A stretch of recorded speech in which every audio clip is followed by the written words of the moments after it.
to focus on finances.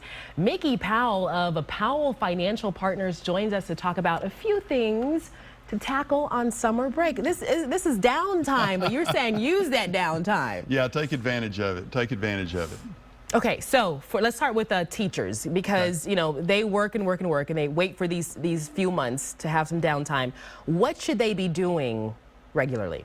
You know, first let me say this, Gigi. Teachers are some of the most giving people that I know. I mean, you think about it, they spend their career encouraging others, training others to be successful in life, and what they need to do is not miss the opportunity to invest in themselves, constantly evaluate where they're at to be sure that they're setting aside money so that they're going to have a secure retirement. Okay, so we have here in Austin about 11% of the workers here are in the education or health services field in some sort.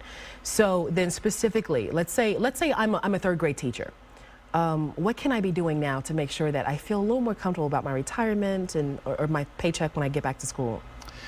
There's several things. You know, teachers and educators typically don't have the opportunity to participate in a 401k like if you worked for a major corporation, but there's a thing called a 403b program that they can use as a great savings vehicle.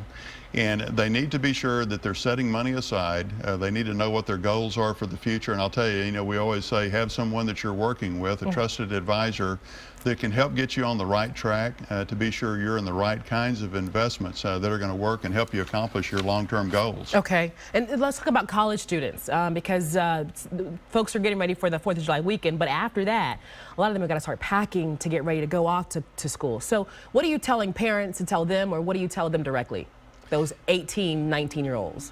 Save money, and in our next in the next hour we're going to be talking specifically about 529 plans and what kids can do. But you know, when you're talking about college kids, I always say that it's not bad to be broke as a college student. You're there to learn. You're there to prepare for a successful future. Okay, so do that. You know, even at that. Statistically, 70% of college students get out of college and they've got a $29,000 debt to college loans. Okay, and if that money's been spent on tuition, that's okay. Right. You know, but not out having a good time with it. The other thing is watch out for the credit cards. Yes, I'm glad you mentioned that. So then, what do parents tell their young adults as they head off? What to do? Do they cut them up and say, no, you can't have this anymore, sweetie, I'm taking this away from you, or do they trust them with more responsibility? You know, honestly, I think if they held the strings really, really tight as far as credit goes, that would be such a benefit, because it would teach frugality that kids over a long period of time, they'd be so much better off. Yeah, okay, you just mentioned a long period of time. There's a 529 that we're going to talk about coming up, and that's for parents like me who have youngsters who say, I need to look forward to the future. Parents like you and grandparents like me start helping save money for these kids' future education. All right, okay, so Mickey, thank you so much. Thank you. All right, and as you mentioned,